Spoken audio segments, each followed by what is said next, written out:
This is On the Porch, RVA, where every episode aims to offer a peek into group dynamics. Our philosophies come from our stories, and our stories diverge and intersect. We agree and we disagree, just observers discussing perspectives on current events and life in the RVA.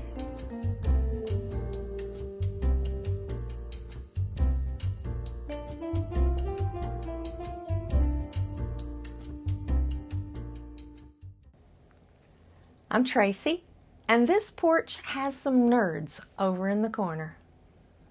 Today's discussion is about the world of Harry Potter.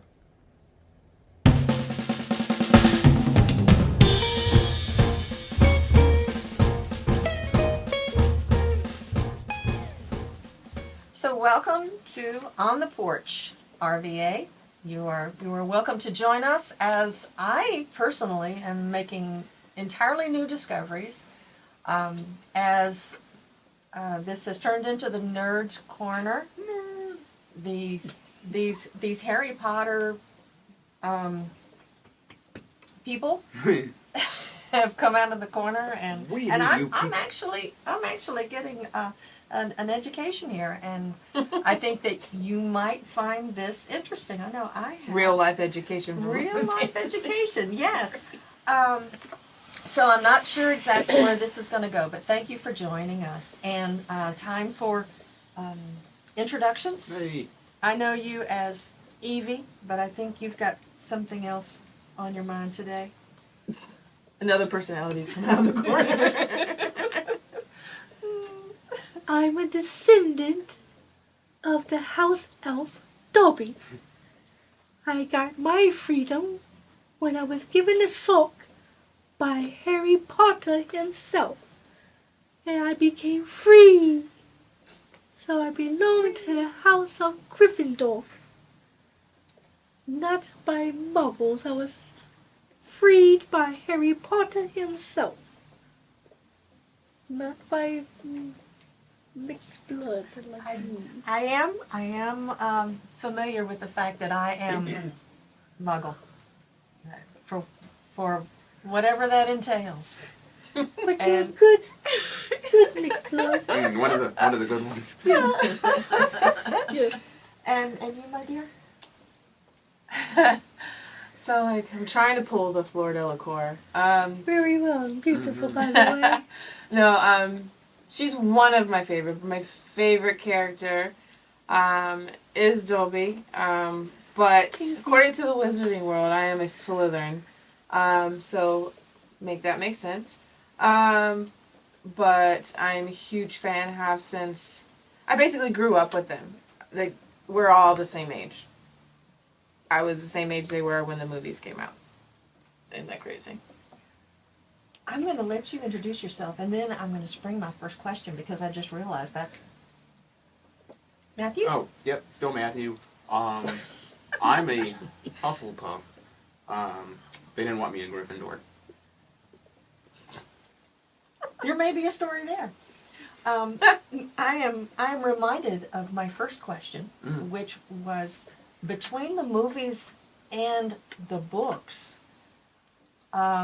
Is there like this massive chasm like there are in some franchises, or do they kind of happily work together? I think both can be true, right? Because there are camps. Wouldn't you agree? I felt like the first few movies were closer to the book than the last, maybe 3 movies.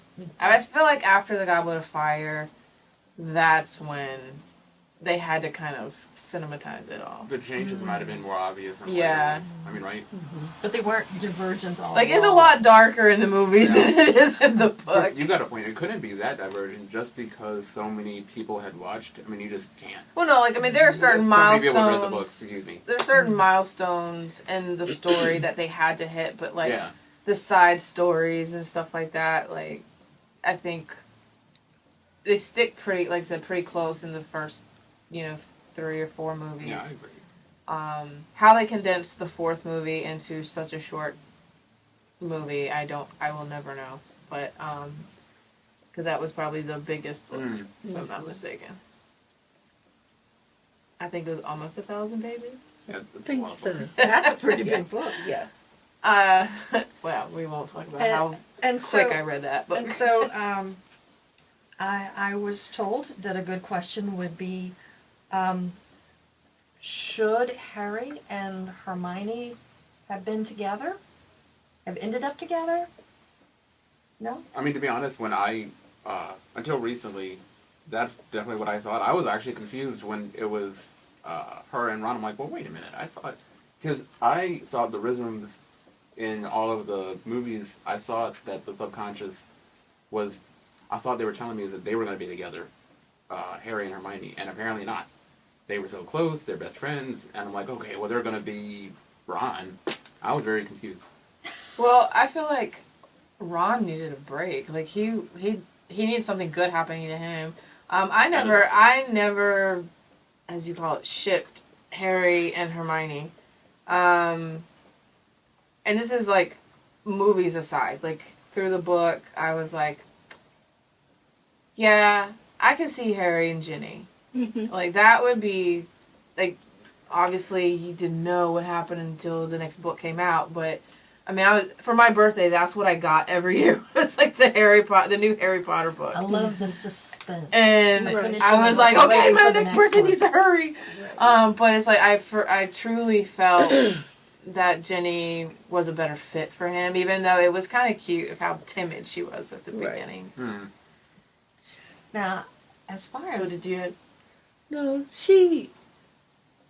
Jenny was quiet, but she was to me, she was a strong Oh, character. she held her That's own definitely for what sure. She She was did. very- She definitely came into her own. Yeah, I would. Yeah.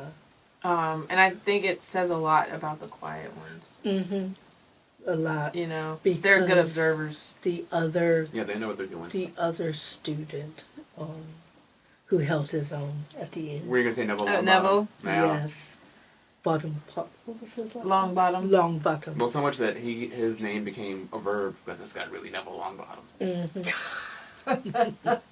If you know, you know. He became the string to Mhm. me. So Save the day. Well, no I was spoilers. like, he's actually the one. Spoiler alert. It's been 20 years. That it's that actually ended. Like he's the one who cut off the head of the snake. That was the Right. last Horcrux. Mhm. So right. like, it wasn't Harry. Right. Even though Harry was a Horcrux. Again, Right. spoiler alert. Mhm. Hope you've seen it before you've watched us. But not you have a lot of catching up to do. Right. But I think it also goes to show that Harry can share the glory. Right. Yeah, that's well said. That it's a we, not an I. Yeah. Right. Even though he took on a lot, He did. and in some cases I do feel, I know this is, again, going off on a tangent, but What he, is tangential? I'm Squirrel, remember? Mm. But he internalized a lot of things that he shouldn't have when he had the support, Mm. and that pushed people away. Right. I Now, think I- they had to convince him. I did learn a little bit about his background. Oh, right. And I thought it was interesting that that he was, well, first he thought he had absolutely no clue of who he really was, Wizard Harry. and he had no clue And of his potential. Okay. And Became one of the greatest wizards. one of the things that spoke to me of, and I love to read fantasy. When I was a kid, I loved to read fantasy. And I was always fantasizing about not being in the circumstances that I was in when I was a kid. And it wasn't that I had a horrible life, but I do believe that there is an element of fantasy that is needed for children, that is needed for when we're adult and we're just not prepared to cope with something. I think that the mind and the heart need that outlet. And for that, I think that I am always grateful for the authors that give us the children who are heroes. Yeah, I will say, with Harry in the books, it didn't really, like, hit me until, like, later on. It's like, he had such a legacy to live up to. Yeah, no pressure. I think he was... there's a reason he wasn't in Slytherin. I don't feel like there's a lot of ambition, at least initially, because like he was mediocre in classes. Like he wasn't like Hermione, who was top of the class. You know, he was barely above the bottom. You know, so I do felt like he felt the pressure of living up to who his mom and who his dad were. And it's living to memory versus actual people. Right. You know? So he's like, but at the same time, he's like, oh, I don't want to disappoint them. You know, because like in, what is it? The Sorcerer's Stone. Like, he got to see his parents through the mirror. And so, like, they kind of, in a way, had that conversation. Right. You know, and they were constantly encouraging him. And they've always been there, as they say in, like, the last book. So, like, when the wands touched, you know, Voldemort's and Harry's wand touched, you know, everyone that Voldemort had killed, like, their spirit came out of it. So, like, he got to see his parents. He got to see Cedric Diggory, you know. Right. How with that pivotal scene where the spirit protected Harry. Yeah. Right. Yeah. But so I think it all led up to, he always had the support. He just didn't realize. Wasn't aware. Right. Yeah. Because he never had it with his uncle and his cousin, so. Another metaphor right there we can go into. So many. Well, the idea of not knowing what's in us until we're pushed, until we have to dig deep. That's a common theme. Yeah, just putting yourself out there, out of your comfort zone. Like, this is out of my comfort zone. I never thought I'd be in front of a camera or talking. But, this is just because I can only speak from my personal experience. But I think making yourself aware of, I can do it. You know, and just constantly getting comfortable with being uncomfortable. Right. If that makes any sense. It doesn't take being shoosted into another dimension or or being going through the wardrobe. I'm fond of the Narnia series. I love. And the you have made me read my whole entire library again. The writing of C.S. Lewis and the way that those children each dealt with drastic situations. I mean, incredible situations. And yet there was something in the different circumstances that the kids reading the stories could relate to. Yeah, you had to pick something like different, I think, in each person, so a bigger audience can relate. You don't want it to be so narrow-minded and tunnel vision. But there are some things that everybody has gone through, and yet, whether it's the light injustices that come with sibling rivalry, or it's something horrific like is happening in the different wars around the world, and all of those different things, it's just different degrees, and there's something that pulls us out of ourselves when we're able That's to well recognize said. I like that. it. Something bigger than us, all this kind of thing, out of our little bubble of. Yeah, I think there's definitely a place for fantasy. I think there's a need for it, and C.S. Lewis said that that we need our mythology. And this is modern mythology. I'm reminded of a quote we heard recently from George Bernard Shaw. You don't stop playing because you grow old. You grow old because you stop playing. That is true. Yeah, I mean, the moment you stop being creative, you know, however that may look for you, you know, I like digital art. I like doing things with my hands. Some people like to sing. Some people like to play instruments. Some people like to write books, you know. And some people hope they're good at what they like. Yeah.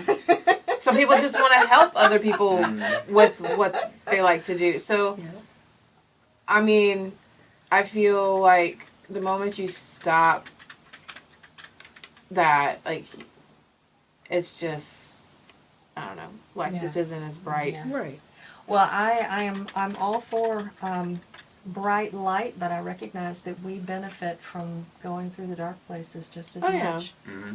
There's And- lessons in the dark. And there are we watch Babylon 5, and God takes me back. the Gray Council, and standing between the light and the dark, and and all of these things that You need one to get perspective on the other. yeah. Well, there's this Yeah. saying, to touch on from the Jewish perspective, we recently went through Hanukkah, and the candle that's higher than the other 8, so the one in the middle is called a shamash, and that's supposed to... On the menorah. Yeah, on the menorah, yeah.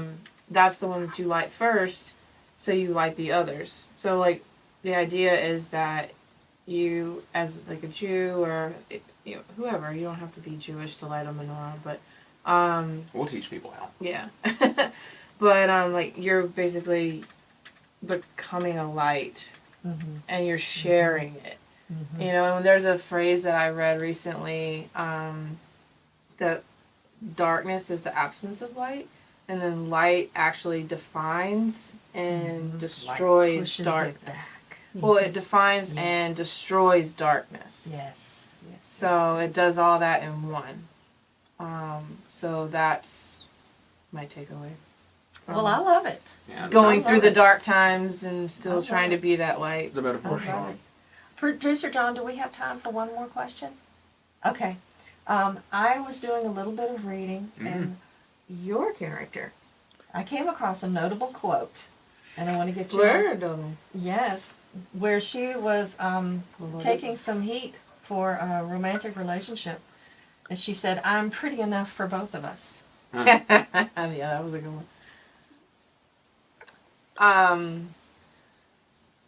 She's not wrong. Well said. I mean, I know I got a face for radio. I'm not talking about us. Jeez.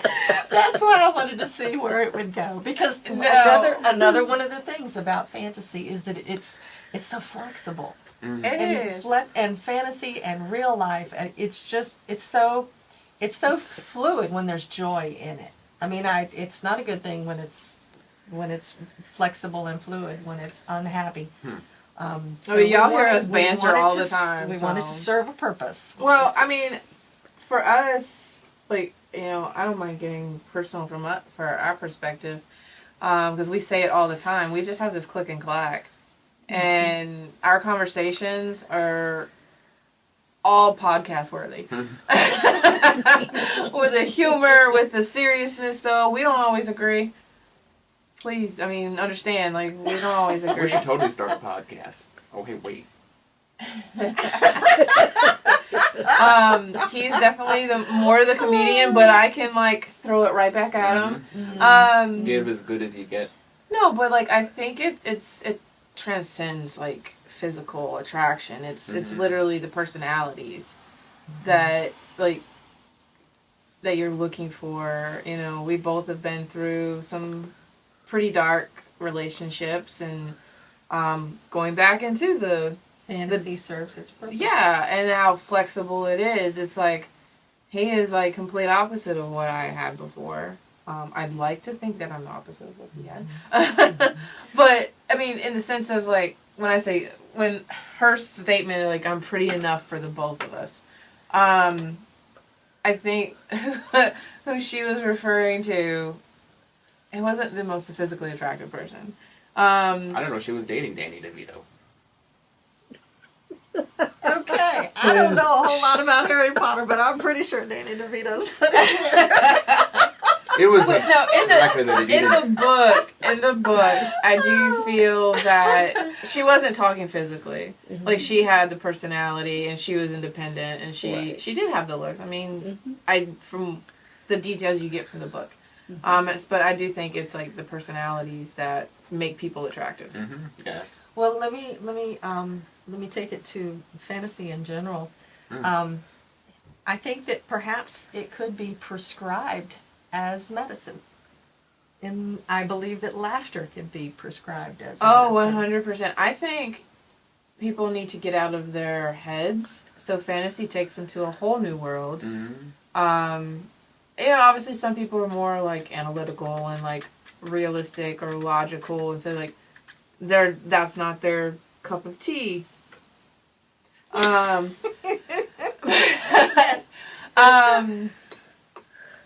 But I think those are the people too that also need to step back and like realize that the world is a bigger place. What do you think, Eve? I'd like to get your opinion on that, and then I have another question. Well, She's gonna shove that in somebody's eyeball. I think laughter. Right.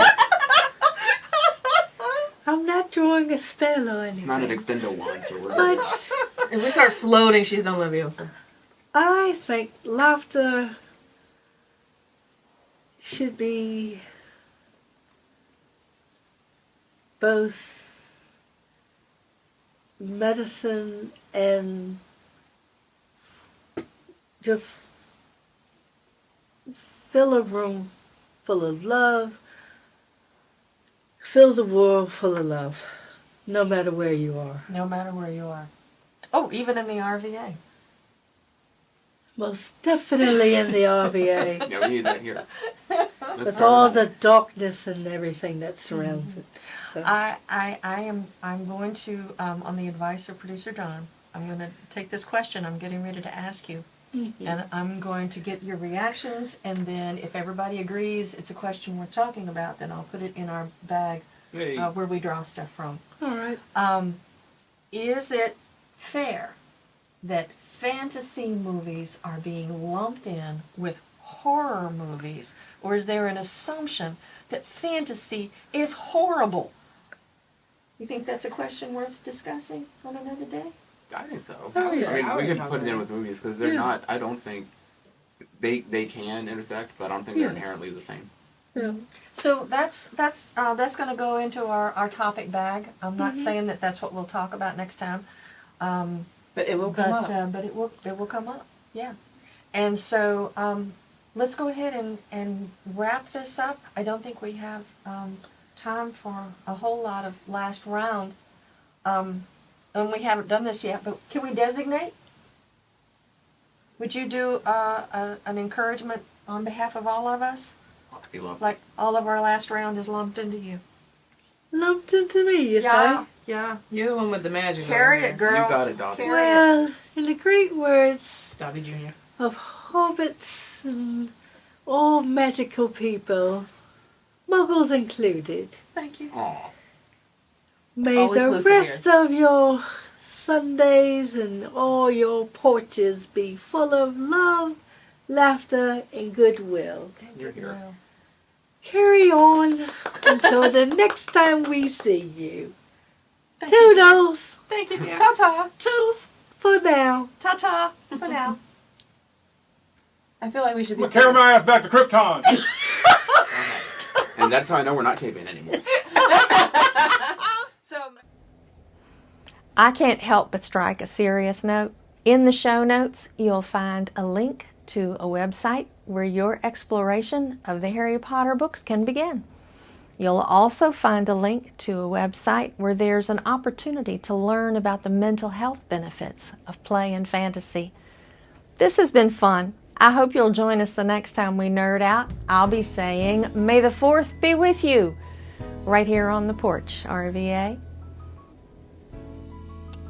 On the Porch RVA is produced by John Hundley, and your host is Tracy Hundley. It's featuring Matthew Sporn, LeAnne Whitlow, and Yvonne Corbin Wilkerson. Join our community on Facebook and Instagram. Video of these episodes is on YouTube and Rumble. Email us at tomatlh@outlook.com.